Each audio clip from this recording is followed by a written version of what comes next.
TMC के बागी सांसदों की लिस्ट आई है सामने और बागी सांसदों में सयोनी घोष का नाम, यूसुफ पठान, शत्रुघ्न सिन्हा का नाम भी शामिल है। बड़ी खबर इस समय की, बापी हल्दर, मिताली बाग भी हुए बागी।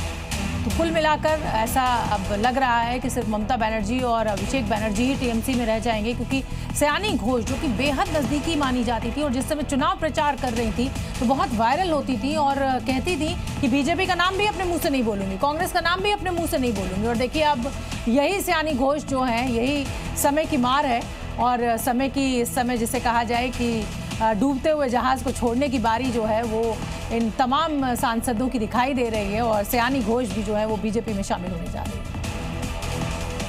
और अब बात प्रधानमंत्री मोदी के महा रिकॉर्ड की। 12 साल से देश की सत्ता पर काबिज प्रधानमंत्री नरेंद्र मोदी ने एक और बड़ा रिकॉर्ड अपने नाम कर लिया है।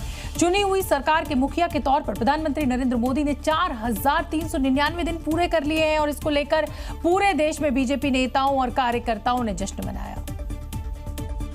और इसके साथ ही पीएम मोदी देश के पहले प्रधानमंत्री पंडित जवाहरलाल नेहरू से आगे निकल गए।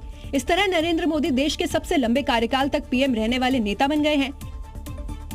इस मौके पर पीएम मोदी के सम्मान में कैबिनेट की बैठक में मंत्रियों ने खड़े होकर तालियां बजाई और एक विशेष प्रस्ताव भी पारित किया।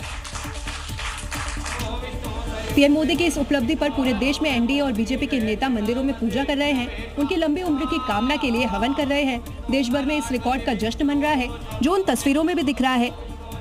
देश ही नहीं विदेश से भी पीएम को बधाई मिल रही है। इटली के पीएम मेलोनी ने अपने खास दोस्त की इस उपलब्धि पर शुभकामनाएं दी हैं। पीएम मोदी ने पहली बार 26 मई 2014 को देश के प्रधानमंत्री की शपथ ली थी और उसके बाद से लगातार पीएम बने हुए हैं। अब ये सफर जारी है और तमाम चुनौतियों के बीच पीएम मोदी भारत को महाशक्ति बनाने की मुहिम में लगे हुए हैं।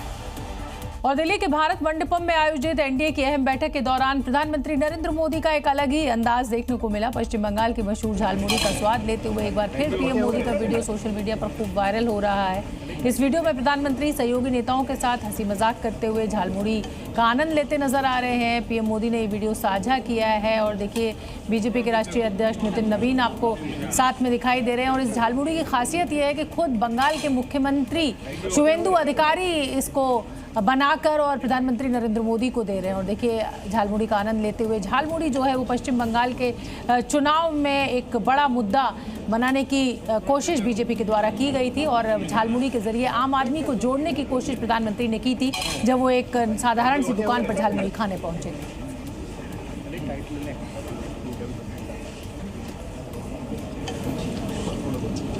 टीएमसी में जारी बगावत ने ममता बनर्जी की मुश्किलें तो बढ़ाई ही हैं, उनकी बेचैनी भी बढ़ गई है। बीजेपी को हराने के लिए इंडिया गठबंधन में अब एक्शन में नजर आ रही है। ममता बनर्जी एक्टिव नजर आ रही हैं, पार्टी को बचाने की कोशिशों में जुटी हुई हैं, जिसमें एक प्लान टीएमसी के कांग्रेस में मर्जर का भी संभव है, जिसके कयास उस वक्त लगने शुरू हो गए जब पहले ममता ने सोनिया से तो उसके बाद अभिषेक ने राहुल से मुलाकात की। ऐसी अटकलों को टीएमसी के बागी प्रवक्ता रिजू दत्ता के ट्वीट ने और बल दिया है। दरअसल मौजूदा आंकड़े दीदी के खिलाफ जाते नजर आ रहे हैं।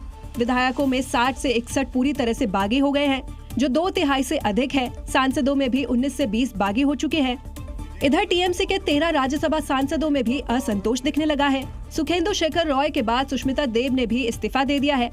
आंकड़ों के हिसाब से बागी गुट के अस्तित्व में आने में शायद ही कोई दिक्कत हो, लेकिन ममता इतनी आसानी से अपनी पार्टी को अपने हाथ से निकलने देगी, इसकी उम्मीद कम है। इसलिए माना जा रहा है कि वो 28 साल बाद कांग्रेस में वापसी कर सकती है, ताकि बागी नया गुट बनाने से पहले ही अयोग्य घोषित हो जाए।